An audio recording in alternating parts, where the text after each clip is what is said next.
Hey. There you go. Hey. He knew that was coming. Oh my goodness. How you doing? I'm doing pretty good. I got the hay going. Yeah. Well, we're just so glad to be with you again this evening or whatever time of the day you're in, wherever you're located. If you're in Australia or England or, but I've never been to England, but I've been to Arizona. Okay. What does it matter? There's a song from the day. Oh, it went over my head. You I didn't know guess I that didn't know song. that You didn't know song. that song. No. Mm-mm. Well, here we are again. So glad to be here. How y'all doing? I hope you're having a great day. Hey, and y'all, I said, how you all doing? I just say y'all. Oh, there we go. How y'all doing out there? I don't know. I guess I speak differently. We all speak differently. That's why Yeah. we are Race and Cultures Bridging the Divide. Ooh, great segue. Oh, segue. You know that Yes. word, huh? And I'm Dr. Barry Staples. And I'm Jennifer Staples, a lovely co-host. Very lovely. And we are Race and Cultures Bridging the Divides. We are actually affiliated with Race and Ethics Corporation. Yes. And we're so glad to be here. And a couple of things I'm sharing with people. Up there in the corner above your head, Jennifer, is what do they call that? A barcode? A QR Right there. code? That's a QR code. A QR right there. code. So, we are proud to say this is a nonprofit entity. And if you scan that barcode, you can make a donation to Race and Ethics Corporation. And we'll be glad to utilize that to help others that we work with. And you can also go to our website, Race and Cultures Bridging the Divides.com, and get more information on that website about us. And there's also a donate section there on the website. So those two things I wanted to get out of the way. And I wanted to say that if you like our podcasts, please like and subscribe, as our goal is what? 1 million. 1 million 1 million subscribers. That would be awesome. That would be terrific. And if you don't know how to like and subscribe, you just click on the channel and it's right there. That's right. It's right there. Yeah. Race and Cultures, Bridging the Divides. We were having a conversation about this earlier regarding cultures. And I've mentioned many, many times, race is a social construct. Yeah. And you can't really do much in America without talking about race. But the problem is cultures that are so important. We've had cultures, just like right now we are here in our environment. There's a culture here, and then there's another term that people used to use all the time called subculture.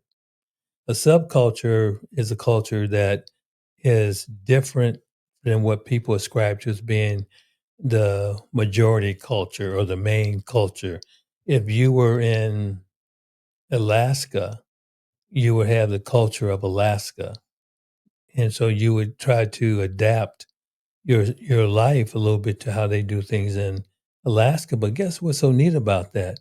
Some people in Alaska may want to find out a little bit more about your culture, right, that you bring from Iowa. Sure. Yeah. Yes. And so I wanted, when we were talking about that, so every time we show up here, we will be talking about cultures. Yeah. Different cultures of different things. One of the things we did a podcast a couple of weeks ago, and we were talking about the University of Iowa Hawkeyes. My alma mater. That's where I went to graduate school. One of the graduate schools I went to, and with the University of Iowa, we've had come out of there a superstar, Caitlin Clark. but she's had some rough times, and I haven't made a comment about her since she's been out with injuries, with the Indiana fever, Yeah. and still going through a lot of, I know, pushback. There are some supporters. So I want to kind of dive into this whole thing about Caitlin and what she experiencing. Jennifer, what do you think she's dealing with the most? Well, dealing with the most, I think, is jealousy. Jealousy. Yeah. That that Yeah. that terrible, terrible green monster of jealousy. So what would they have to be jealous of her about? Well, she works hard and Okay. she's a superstar. Uh, She did not get to where she is overnight. She's pushed herself, she's put in the work. And I don't know. I mean, I think all the WNBA women have put in work, but I think perhaps Caitlin may have put in even more. Well, and then let's just get into it. Let's just say she's put in the work, but that's not all of it. She's just been blessed. okay. She has a gift. She has Yes. she's just been more gifted than the average player. And biblically speaking, we always talk about time, treasure, and talents. Yeah. And so she's putting in the time, she's has the talent, and she's receiving her flowers or her treasures right now. Mhm. But there's another component. When she went into the league, you heard stories or comments from Diana Taurasi says, "Oh boy, she comes in the league. She's been playing against little 18-year-olds, and this is a woman's league, and Mm. she's not gonna know what's gonna happen." You had Gino Oriamo talking about, "Oh, she's not fit. She can't handle the physicality of the league and all that." So, but then you had other people, Hodge Wilson and other people saying, "We've been here for 30 years and we built this league and it's not one person and she's coming in," and jealousy. Yeah, it's Then because she's turned the WNBA around. I mean, it has been proven that when she's not playing, the tickets prices drop yeah, like the seven because seven they're dollars I mean, because or they're free. trying to get them Or sold. I they're mean, trying to make them free for you. yeah, Yeah, I think one of the things that we can't be remiss about, the WNBA is comprised a majority of a lot of, I don't use the term African American, I've said that many times, of young black female players. right. And from what I understand, and we'll see some of the clips here where she has been targeted. A lot of black females I noticed have gone after her. Not all black females, but there we'll see in these clips some more. So, they call it targeting. Mm. She's been blitzed. In football, you have a blitz. The linebackers, a safety, the corner, they may blitz the quarterback. In other words, several people come at you all at once. And they've been doing that to Caitlin for 94 feet. Right now, the distance of the whole court. Right now, she's been out with this injury again. So I just kind of want to revisit this whole thing because when she comes back, how are things going to be? Because I've been watching the games with you, Mhm. and you don't see anyone guarded the way Caitlin is guarded. No. We watched several Mhm. games over this past 2 Yeah. weeks. Everybody takes the ball out, bring it in. Oh, no, there's no pressure, nothing. Go ahead, you go draw the ball. If it was Caitlin, oh, they're on there like, But what's different, what's interesting is this. Caitlin has been out. So before she was out and she was getting blitzed on, mhm, what was the point of it? The point of it was what? Take her out, take her right? out. And Take her out because if we take her out, we're going to win. But what's been happening? she's She's she's she's been out and the Fever is still winning. she's been out from her own injury Yeah. that she's acquired, and they're still winning. I think they're winning because of her spirit. Yeah. She's on that bench. She's cheering them on, Oh and yeah. she's made, I think she's even coaching a little bit in her well, own way. yeah, She just has that natural Yeah. blessed gift, as you said. Let's look at some of the things that have happened to her since she's been in the WNBA. So we have, mm, so let's kind of just see what has been transpiring. Caitlin These are Clark some of has the been clips. cleared due to the amount of cheap shots and flagrant fouls she's received so Look at far that. in her rookie season. There she goes. The She's getting WNBA beat has up. had 30 flagrant fouls this season. Wow. Doesn't 30. seem like that much, but Look at her. She statistics got say knocked that down there. 5 of these 30 flagrant Oh, she got fouls hit in the have head been by committed Tariq. against Caitlin Clark. And of the 5 flagrant fouls that have been committed against Clark, 4 of them have been committed by the Chicago Sky. So Wow. yeah, Chicago 17% of Sky's all been doing flagrant it fouls in the mostly. entire 17%. WNBA this season have been committed against one player. And 80% of those flagrant fouls on that player have been committed by one team alone. But how bad are all of these flagrant fouls or cheap shots really? Were all of them warranted to be a flagrant foul? What about some of the But petty cheap shots that she's received that weren't called as technical fouls? Well, today we're going to look into every flagrant foul and cheap shot that has been committed against Caitlin Clark this year and show how they get increasingly more ridiculous. The first instance happened in a game earlier in this season against the LA Sparks. Caitlin drives down the court and pulls up for a deep 3 in transition. The defender goes to contest the shot, but her feet land in Caitlin's landing zone. you have to give She them stomped on time. her. Well, you have to give them The time to controversial Lord. land. Yeah. this play was that the defender landed in the landing zone, which the shooter gets once they land back onto the ground from their jump shot. Interfering in the landing zone has been a controversial call made in the NBA after Zaza. You know, it's interesting. That person that committed that foul in Yeah. the LA Sparks, that young lady, Ari McDonald, is now her teammate in Indiana. They Interesting. released her from the Sparks, and when Caitlin first went out, they brought her, and she is really amazing player herself. Yeah. You know, and we'll hear more about.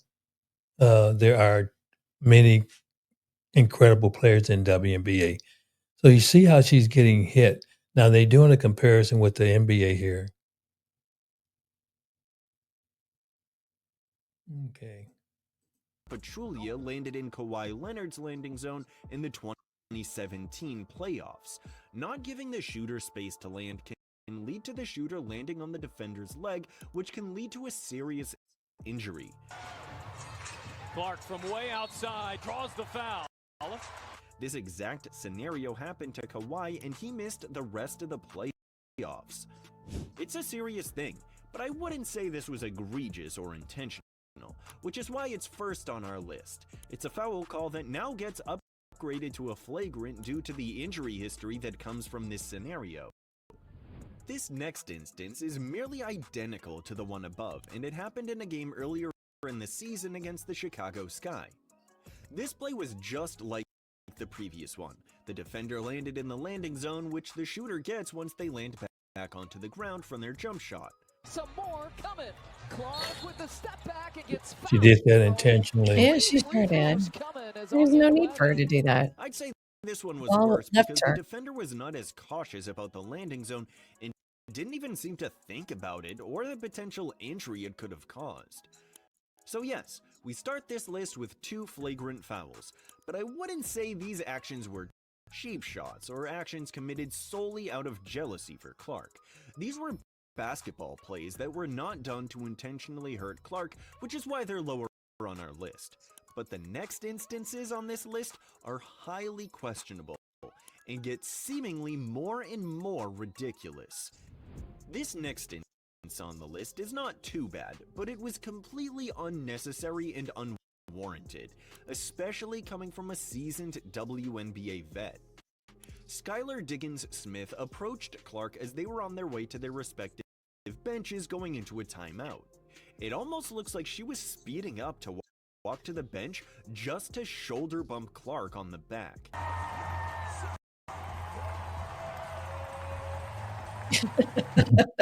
Blindside her. Didn't result in a flagrant foul, but it was clearly done on purpose to trigger And Clark Skylar and to Diggins send is a one of the message. players I It really wasn't like.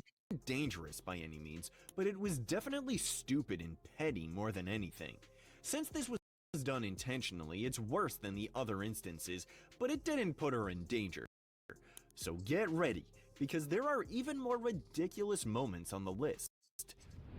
This instance was still a basketball play, but was very egregious. Thomas set a solid screen that nailed Clark to the floor. Thomas nailed Clark in hit the her head with and her could have been shoulder. seriously injured on this play. Clark was simply trying to get through a screen set by Alyssa Thomas, but Thomas put her right shoulder and forearm to Clark's neck and face and knocked Caitlin Clark straight to the ground. Alyssa Thomas, okay. not the one Not you know. Smith. Now, Alyssa Thomas is the one, University of Connecticut, when she was playing in Connecticut, made comments regarding privilege, white privilege, and racism, and all these things. Jealousy, again, is the underlying current of that. And I emphasize that a lot of people throw that term racist out there and racism when it's not really racist. People need to focus on what is truly prejudice here that's going on. So Alyssa Thomas, she's one of those people that came out with a bunch of crazy comments. 5 quick points here for Caitlin Clark, and Thomas just runs over Clark, and not going to get the benefit of the whistle that time. Watching basketball for years, And there was no foul call. Your hands stay in place when setting a screen, and they should never land on another person's neck or face. This next instance happened in a game earlier in the season against the Chicago Sky. Caitlin was driving to the basket, and while she went to attempt a layup, Angel Reese whacked her again, leading to Clark falling hard to the floor. Was it a basketball play? Yes, but the way that she smacked her that hard right into the face made it seem like the play didn't look too Now, you see accidental. the ball was way out in front. She had no chance of even coming close to getting that ball. It was 5 feet away. But she hit her in the Play head. resulted in a flagrant foul on Reese and stirred up a lot of controversy due to the ongoing rivalry between her and Clark. Although this was a basketball play, the sheer force and takedown was a very aggressive and unwarranted The rivalry move really by doesn't Reese. exist This play was arguably the most controversial play because of the Angel year Reese is because not it the featured player a that Reese Caitlin is. foul on Clark. This foul is pretty bad, but since it was a basketball play, it's not the most ridiculous play on the list. This instance definitely is up there for the most egregious and targeted cheap shot that Clark has faced all season. In a nationally televised game on Friday, August 30th, the Fever matched up against the Sky. The game had all the hype around Caitlin Clark versus Angel Reese and the controversy that has stemmed on which player would win Rookie of the Year. At this point, the Fever were up by 25 late in the fourth quarter, and Caitlin was having an incredible game. Clark received the ball at midcourt and was on her way to get an easy layup. Then Diamond DeShields ran at Clark and intentionally sent her flying to the floor with a very intentional shove. It looks like DeShields runs and doesn't even attempt to slow down and just sends her flying to the floor is insane to me. Here's Clark. For 29 points, gets tripped up. No, she didn't get tripped up. She got This play was pushed. intentional and a targeted He was cheap running shot out back of and hit by a frustration from linebacker. DeShields and What the sport is Sky this? Is getting this their football or is asses this kicked by basketball?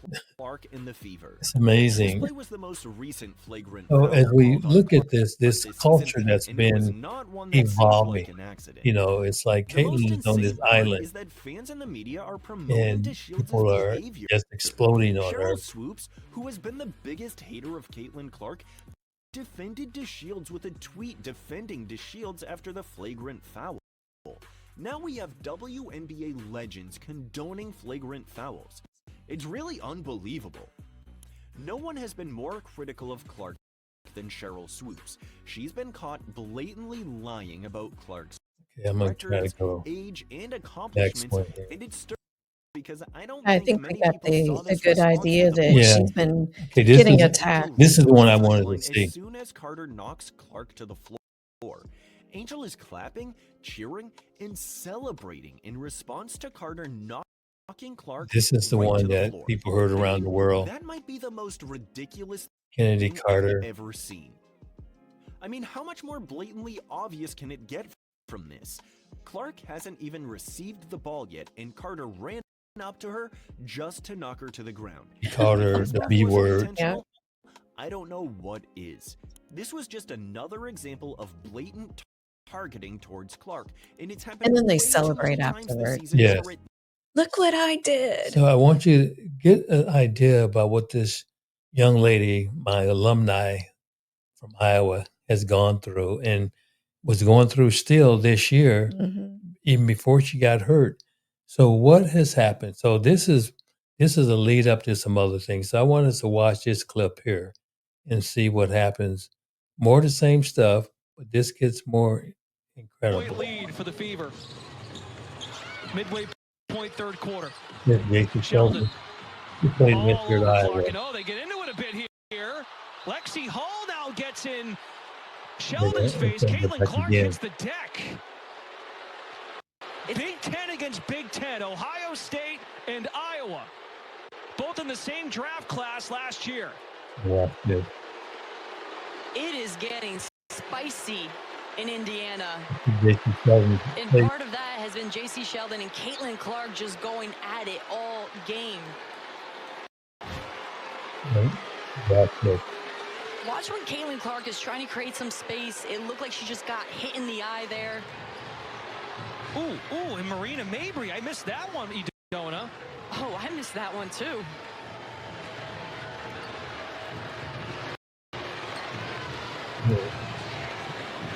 Sheldon's calling name, and Mabry comes over and knocks him down. It looked like Caitlin got hit hard, both by. And then what happened? Mabry didn't even get ejected. Oh, that And should have happened. a week and a half, a week later, they upgraded Mabry's into a flagrant foul. Not on the spot. Look at Caitlin and saying, "What is going on here again?" So, sometimes when I was growing up, sometimes you have a person that's a bully, and sometimes someone wants to be your friend and take up for you to stop the bully from bullying you. Well, Caitlin has someone in her corner like that, and we have a dog making noises out here. So, and I want to just say, let's look and see what happened from the result of this. This is in the same game. Sheldon going coast to coast. Well, you can't eject her because you didn't eject Mabry. What Marina Mabry did is a lot worse than what Sophie Cunningham did. But why Cunningham got ejected? They ejected. Here we go. Coast to coast. Look it down. Well, you can't eject her because you didn't eject Mabry. What? Hell hath no fury. So we see here Sophie Cunningham. Same play. Sophie, we'll get into another discussion about Sophie, but so Sophie Cunningham is a person that has had an incredible career in the WNBA. She's an outstanding player ever since she's in high school and came from Missouri and played at University of Missouri. Excuse me. And she's also has a black belt in Taekwondo, which I really like. And so Sophie was just on another podcast with a friend of hers. They grew up together, and he's on a podcast, and they both are, I think it's called Say Something. Let's hear what Caitlin said, what Sophie says about Caitlin.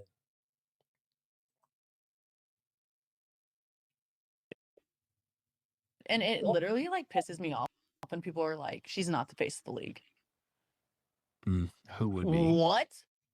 Sabrina? No. No, there's really good, well-known people in our league. I'm not discrediting them. We have a lot of badasses in our league. Yeah. Hell yeah to that. I'm all for that. But when people try to argue that she's not the face of our league, or if our league would be where we're at without her, you're dumb as shit. Yeah. You're literally dumb as fuck. I meant to warn you And about it literally the language. That's Sophie Cunningham. If you don't look at Caitlin as being the face of the league. You're dumb. You dumb as she's poopy. So, so we have this situation going on in the culture of the WNBA. We've had Caitlin being removed for a while because of injury. Yeah. But as you said, and they're winning. Her They're team still is winning. So when she returns, they're gonna really win. They're really gonna win. But here's the thing: maybe that's a sign for the other players to understand that it's not. They don't need to be attacking Caitlin the way that they have been because Right. the Fever rock. Yes. I mean, Well, regardless of hopefully, like Caitlin's there or not, they're a great team. Well, hopefully, like what you just alluded to, these other teams realize that they have other players on that team they need to look out for. They just picked up Chloe. I can't think of her last name all of a sudden. Bibby just picked her up. And then of course we have Sophie, we have Lexi, and Leah Boston, and Leah and Kelsey. Yeah, Kelsey Mitchell. Dantas, and Aria, they have an incredible set of players that seem to really be focused with one another. So we're into this whole area of a culture of the WNBA that Caitlin has just created a different culture since she's been in the league. It's a winning culture. It's a winning culture. And many times I said when she was going through all these attacks on her, I said she should just leave and go somewhere else and play. Start her own league. That's not within her. I know she's a very loyal person and she cares a lot about, commitment. She's made commitment. And guess what? She doesn't need the money. Plus, she's not getting very much money. It's a shame with those WNBA players.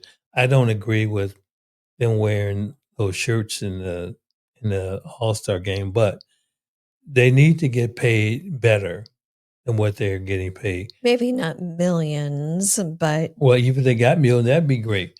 Caitlin only makes $76,000 a year, but she has $1 million other endorsements. But the money doesn't go to her, has not ever gone to her head. She has other foundations she does that helps people. And she gives back. And she definitely gives back. She gives back. And that's what people need to understand.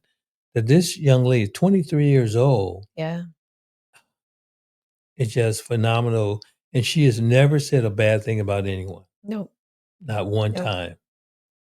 Now, Sophie Cunningham talks about her in that interview she was on, the podcast that she was on. She talked about her personality. She said she's just a goofball. Mm-hmm. And even we were watching a game last night, and Rebecca Lobo pointed out, Caitlin, you see all the junk food she eats? Yeah. She's just a kid still. Yeah. But she can ball out. Yeah. Oh, man, what a hooper. I'm telling you. Just want to share with everyone just this incredible time that we're living in. And if you haven't ever watched WNBA, and to be honest, most people had never watched the WNBA. I remember back in the day when they started, I used to watch Lisa Leslie, Cynthia Cooper, even Cheryl Swoops when she was different. Now she's become a hater herself. So here we are enjoying time together in our own culture, our culture of podcasting. Yep. Please go to our channel and subscribe. Yes. And hit the donation QR code. And we are so glad that you were able to join us today or this evening. Yes. Or this morning, wherever you might be. So Jennifer. Yes, Barian. I just want people to think about things. I remember about a school that existed that was in a predominant area. They call it a predominantly black neighborhood, and another team from a smaller town was supposed to play there, and they forfeited the game because they didn't want to go to that neighborhood. What do you think of that? I think we need a little bit more information what you're talking about. Well, the school was in a black neighborhood. Right? Okay, the other school Is in came a predominantly white. well, they have pretty much white rural area, Yeah. and they didn't want to go play those kids in that black neighborhood predominantly, Yeah. and they forfeited the game. I think they were scared. Scared. Yeah. Yeah, and after talking to some of the players from that area, that's what they admitted to. Yeah. Which is the whole thing is fear. Yeah. The fear about another group of people that don't look like you. And if you just sit down and get to know people, a lot of those fears are wiped away. I often tell people we're much more alike than we are different. Yeah. I know I'm not looking in this world with rose-colored glasses. I know that there's racism, there's prejudice, there's discrimination, there's segregation. But I don't get stuck on the negativity. I try to recognize it and try to make a difference, help people understand. That's how we have to do it. Yep. I agree. Okay. Well, It's been fun. It's been fun. We had to get that last comment in. And we just want to say thank you for being with us. And we'll see you next time. Yep. We will try to be here at least several times a week. At least once. And one of the things that I want to just say in my next discussion, there's another player that they compare to Caitlin, and that's Paige Bueckers, who has a very unique background when we talk about race and cultures. And Paige Bueckers is an incredible player. And ironically, she and Caitlin are friends. They actually played on junior basketball leagues together and travel teams. So they've been knowing one another since they were little girls. And when you know it, the haters out there will try to pit them against one another. Now, Paige is in the WNBA. She's with the Dallas Wings, and it's an incredible thing. And I'll go into that a little bit more detail next time. I'll talk about Paige and in that situation and the culture that she has brought with her. So with no further ado, we thank you for being with us. Hey, peace out. I guess this is the third goodbye. We just don't want to go. We don't want to go. We'll see you next time. All right. God bless everyone. God willing, we'll be here too. Go and have a great day. Please do. Bye-bye. See ya.